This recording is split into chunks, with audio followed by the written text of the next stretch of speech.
Hello boys and girls, I'm going to tell you a story. It's called The Singing Shell. The Singing Shell. Do you know what a shell is? You find it on the beach. Are you sitting comfortably? Then I'll begin. Once upon a time, there was a brownie who lived underneath a mountain far inland.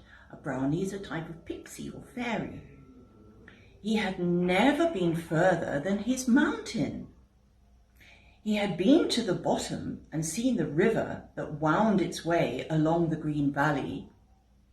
He had been to the top and shivered in the snow that always capped the tall mountain. Every time he had climbed to the top, there had been clouds there, great white mists that swirled around him so that he could see no further than a few meters before him. But one fine summer's day, there were no clouds at all. The brownie climbed to the top, panting and puffing, for the way was long and steep. He was surprised to see no white mists, but he did not look around until he reached the very top. And then, what a sight he saw! At his feet, the whole countryside lay smiling in the sun.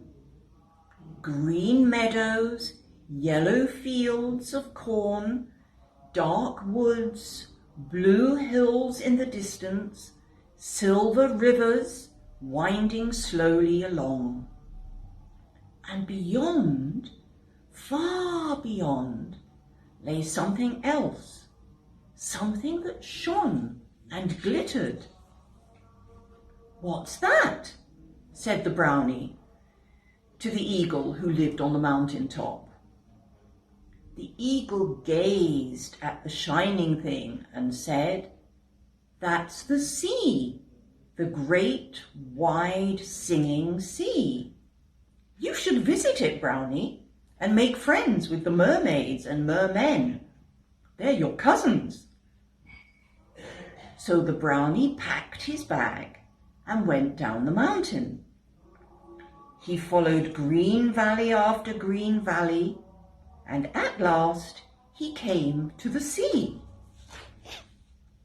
There were hundreds of children there, paddling, bathing, and digging. The brownie hid behind a rock and watched them. Then he slid into a pool and went to seek his sea cousins.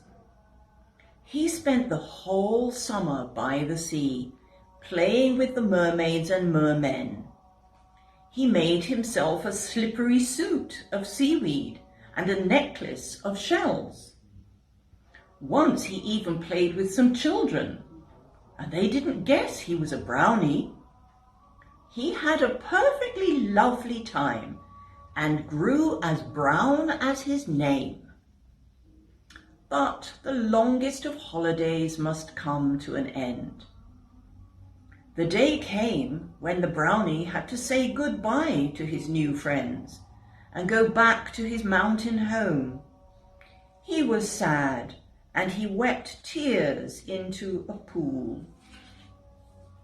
"I wish I could take the sea with me," he said. "I wish I could take the lovely, lovely sound of the endless waves breaking and sighing on the sands. If only I could."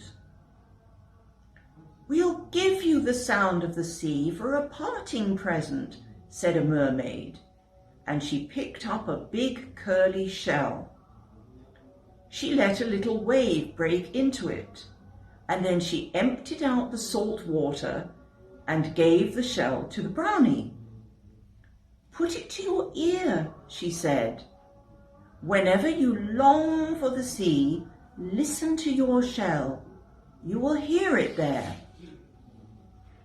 And sure enough, when the brownie held the big shell to his ear, he heard the sighing of the waves inside, how delighted he was.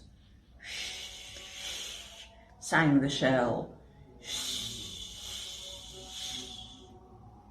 He took it home with him and put it on his mantelpiece in his cave beneath the mountain. Every time he longed for the sea, he put the shell to his ear and heard the lovely sound of the waves. And the strange thing is that ever since that day, all big shells have the sound of the sea inside them, a lovely magical sound that anyone can hear.